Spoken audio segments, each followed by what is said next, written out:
Hi hello. ಇವತ್ತೆಲ್ಲ ಚಳಿಗಾಲ, weather cold weather ಇರೋದ್ರಿಂದ ಈಗ ನಾನು ಕೆಮ್ಮು ನೆಗಡಿಗಳು ತುಂಬ ಜಾಸ್ತಿ ಇರೋದ್ರಿಂದ ಮನೆಯವರೆಲ್ರಿಗೂ ತುಂಬ ಕೆಮ್ಮು ನೆಗಡಿಗಳು ಗಂಟಲು ನೋವು ಜಾಸ್ತಿ ಬರ್ತಿದೆ. ಆ ಕಾರಣಕ್ಕೋಸ್ಕರ ಇವತ್ತು ಮನೆಯಲ್ಲಿ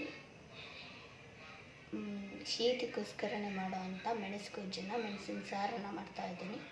ಬನ್ನಿ ಹೇಗೆ ಮಾಡೋದು ಅಂತ ನೋಡ್ಕೊಳ್ಳೋಣ. ನೋಡಿ, ಇಷ್ಟು ಮೆಣಸನ್ನು ತಗೋಬೇಕು.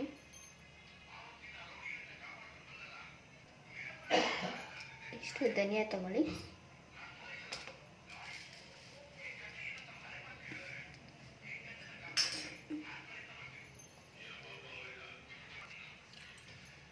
ನಾಲ್ಕೈದು ಸ್ಪೂನ್ ಮೆಣಸು, 1.5 ಸ್ಪೂನ್ ಜೀರಿಗೆ, ನೋಡಿ 1 ಸ್ಪೂನಷ್ಟು ಧನಿಯಾ,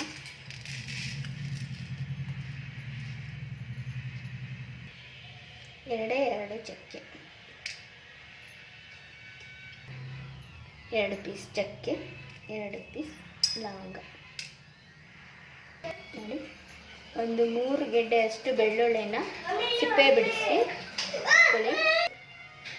ಮೆಣಸು, ಜೀರಿಗೆ, ಚಕ್ಕೆ, ಲವಂಗ, ಧನಿಯಾ ಇದಿಷ್ಟನ್ನು ಎಣ್ಣೆ ತುಪ್ಪ ಏನೂ ಹಾಕದೆ ಡ್ರೈ ರೋಸ್ಟ್ ಮಾಡ್ಕೊಳ್ಳೋಣ.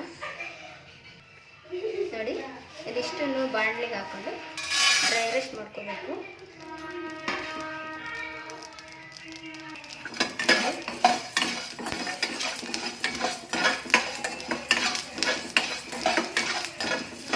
ಸ್ವಲ್ಪ ಸಣ್ಣ ಉರಿ, ಲೋ ಫ್ಲೇಮಲ್ಲಿ ಸ್ವಲ್ಪ ಇದರ ಘಮ ಎಲ್ಲ ಹುರಿದು ಘಮ ಬರ್ತದೆ ಅಲ್ಲಿವರೆಗೂ ಇದನ್ನು ಫುಲ್ ಲೋ ಫ್ಲೇಮಲ್ಲಿ ಹುರ್ಕೊಳ್ಳೋಣ. ಈಗ ಇದನ್ನು ಒಂದು ತಟ್ಟೆಗೆ ಟ್ರಾನ್ಸ್ಫರ್ ಮಾಡ್ಕೊಳ್ಳೋಣ. ಇದಿಷ್ಟು ತಣ್ಣಗಾದ ಮೇಲೆ ಮಿಕ್ಸಿ ಜಾರ್ಗೆ ಹಾಕಿ ನೀಟಾಗಿ ನೈಸಾಗಿ ಪೇಸ್ಟ್ ಮಾಡ್ಕೊಳ್ಳೋಣ. ಈಗ ಒಂದು ಮಿಕ್ಸಿ ಜಾರ್ಗೆ ಒಂದು ಕಾಲು ಭಾಗದಷ್ಟು ಕೊಬ್ಬರಿ ಪುಡಿ ತಗೊಳ್ಳೋಣ, ಹಾಕ್ಕೊಳ್ಳೋಣ. ನೀಟಾಗಿ ಸಿಪ್ಪೆ ಎಲ್ಲ ಎಳೆದು ನೀಟ್ ಮಾಡ್ಕೊಂಡಿರೋ ಬೆಳ್ಳುಳ್ಳಿ 3-4 ಗೆಡ್ಡೆ ತಗೊಂಡಿದ್ದೀನಿ, ಅದಕ್ಕೂ ಮಿಕ್ಸಿ ಜಾರ್ಗಳಿಗೆ ಹಾಕ್ಕೊಂಡು ರುಬ್ಕೊಳ್ಳೋಣ. ಸ್ವಲ್ಪ ಅರಿಶಿನ ಪುಡಿ ಆ್ಯಡ್ ಮಾಡ್ಕೊಳ್ಳಿ. ಇದ್ದರೆ ಅರಿಶಿನ ಕೊಂಬನ್ನು ಚಚ್ಚಿ ಹಾಕ್ಕೋಬೇಕು. ನಾನು ಅರಿಶಿನ ಪುಡಿನ ಆ್ಯಡ್ ಮಾಡ್ತಾಯಿದ್ದೀನಿ. ಆಗಲೇ ಬಾಣಲಿಲಿ ಡ್ರೈ ರೋಸ್ಟ್ ಮಾಡ್ಕೊಂಡಂಥ ಧನಿಯಾ, ಮೆಣಸು, ಚಕ್ಕೆ, ಲವಂಗ, ಜೀರಿಗೆ ಇದನ್ನು ಸೇರಿಸಿ ರುಬ್ಕೊಳ್ಳೋಣ. ಮಿಕ್ಸರ್ಗೆ ಸ್ವಲ್ಪ ಹುಣಸೆಹಣ್ಣು ತಗೊಳ್ಳಿ, 1 ಸ್ಪೂನಷ್ಟು ಧನಿಯಾ ಪುಡಿ, ಇದಕ್ಕೆ ಸ್ವಲ್ಪ ನೀರು ಸೇರಿಸ್ಕೊಂಡು ನೀಟಾಗಿ ನುಣ್ಣಗೆ ರುಬ್ಕೋಬೇಕು. ನೋಡಿ, ಈ ರೀತಿ ನುಣ್ಣಗೆ ರುಬ್ಕೋಬೇಕು ಮಿಕ್ಸಿ ಜಾರಲ್ಲಿ. ಈಗ ಇದನ್ನು ಒಗ್ಗರಣೆಗೆ ಹಾಕೋಣ. ಈಗ ಒಗ್ಗರಣೆಗೆ 2 ಸ್ಪೂನ್ ತುಪ್ಪ,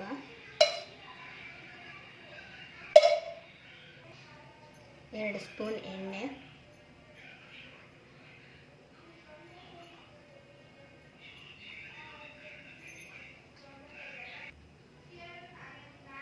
ಎಣ್ಣೆ ತುಪ್ಪ ಚೆನ್ನಾಗಿ ಕಾದಿದೆ. ಈಗ ಇದಕ್ಕೆ 1 ಸ್ಪೂನ್ ಸಾಸಿವೆ,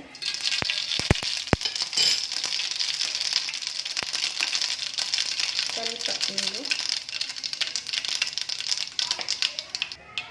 ನೋಡಿ ಬೆಳ್ಳುಳ್ಳಿ, 2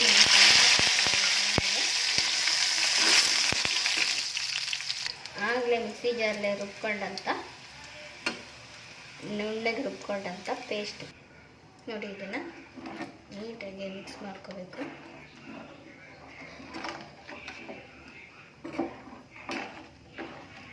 ಎಷ್ಟು ಸಿಂಪಲ್ಲಾಗಿ ಶೀತಕ್ಕೆ ಕೋಲ್ಡ್ ಈಗಿರೋ ವೆದರ್ಗೆ ನೆಗಡಿ, ಕೆಮ್ಮುಗಳು, ಶೀತಗಳು ಜಾಸ್ತಿ ಇರೋದ್ರಲ್ಲ ಮನೆಯಲ್ಲೇ ಮಾಡ್ಕೊಳ್ಳೋ ಅಂಥ ಮನೆ ಮದ್ದು ಅಂತಲೇ ಹೇಳ್ಬೋದು. 2 ಟೈಮ್ ಬಿಸಿ ಅನ್ನದ ಜೊತೆ ಇದನ್ನು ಹಾಕ್ಕೊಂಡು ತಿಂದುಬಿಟ್ರೆ ಎಂಥ ನೆಗಡಿ, ಕೆಮ್ಮು, ಶೀತ ಏನೇ ಇದ್ದರೂ ಓಡೋಟೋಗುತ್ತೆ. 2-3 ದಿನದಲ್ಲೇ ಹೊರಟೋಗುತ್ತೆ. ನೋಡಿ, ಮನೆಯಲ್ಲೇ ಸಿಂಪಲ್ಲಾಗಿ ಮಾಡ್ಕೋಬೋದಂತ ಮನೆ ಮದ್ದು ಮೆಣಸಿನ ಸಾರು. ಇದನ್ನು ಬಾಣ್ತಿಯರಿಗೆ ಎಲ್ಲ ನೀರು ಹಾಕೊಂಡಿರೋ ಹುಡುಗಿಯರಿಗೆ ಎಲ್ರಿಗೂ ಇದನ್ನು ಕೊಡ್ತಾರೆ, ಶೀತ ಆಗಬಾರ್ದು ಅಂತ. ಈ ಕೋಲ್ಡ್ ವೆದರಲ್ಲೂ ಕೂಡ ಈ ಸಾಂಬಾರನ್ನ ದಿನಕ್ಕೆ ವಾರಕ್ಕೆ 1 ಸಲನೋ 2 ಸಲನೋ ಮಾಡ್ಕೊಂಡು ತಿನ್ನೋದ್ರಿಂದ ಎಂಥ ಚಳಿ ಇದ್ದರೂ ನೋಡಿ. ಇದಕ್ಕೆ ರುಚಿಗೆ ತಕ್ಕಷ್ಟು ಉಪ್ಪನ್ನು ಸೇರಿಸ್ಕೊಳ್ಳಿ.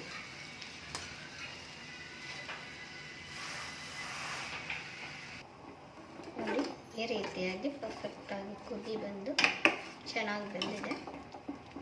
ಇದನ್ನು ಬಿಸಿ ಬಿಸಿ ಅನ್ನದ ಜೊತೆ ಹಾಕ್ಕೊಂಡು ತಿಂದರೆ ಸಖತ್ ಮಜಾ ಇರುತ್ತೆ ಕಣ್ರಿ. ನೀವು ಮನೇಲಿ ಟ್ರೈ ಮಾಡಿ, ಬಿಸಿ ಬಿಸಿ ಅನ್ನದ ಜೊತೆ ಹಾಕ್ಕೊಂಡು ತಿಂದ್ಬಿಟ್ಟು ಟೇಸ್ಟ್ ನೋಡಿ.